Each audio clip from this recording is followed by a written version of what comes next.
बरगढ़ के काले किले को लोग अभिशप्त मानते थे। वहां जाने वाले कभी लौटकर नहीं आते थे।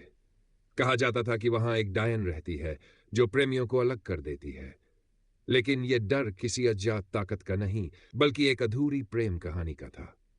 शहर से आए पत्रकार नील ने इस रहस्य की सच्चाई जानने का फैसला किया।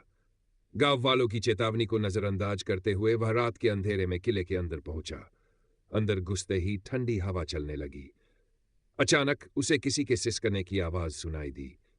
सामने सफेद लिबास में एक लड़की खड़ी थी जिसकी आंखों में दर्द था। जैसे ही नील ने उसे पूछा, कौन हो तुम? लड़की ने कहा, मुझे बचा लो। लेकिन अगले ही पल उसकी आवाज गूंजने लगी, तुम्हें याद नहीं अर्जुन? नील सिहर उठा। उसे झटके से पुराने सपने याद आने लगे। धधकती आग, भीड़ का शोर और प्रियंका की चीखें। गांव के बुजुर्गों से पता लगा कि 100 साल पहले प्रियंका को डायन बताकर जिंदा जला दिया गया था और मरते समय उसने श्राप दिया था कि अर्जुन जब भी पुनर्जन्म लेगा वह उसे खोजकर अपनी अधूरी सजा पूरी करेगी।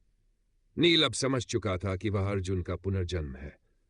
रात होते ही प्रियंका की आत्मा फिर प्रकट हुई। उसने अपनी जली हुई हथेलियां नील की गर्दन पर रख दी। अब वही आग तुम्हें भी महसूस करनी होगी। अचानक कमरे में आग लग गई और नील की सांसें घुटने लगीं। लेकिन तभी उसे याद आया, अर्जुन ने प्रियंका को धोखा नहीं दिया था, बल्कि गांव के मुखिया ने साजिश रचकर उसे फंसा दिया था। नील ने कांपते हुए कहा, प्रियंका, तुम्हें धोखा दिया गया था, मैंने नहीं।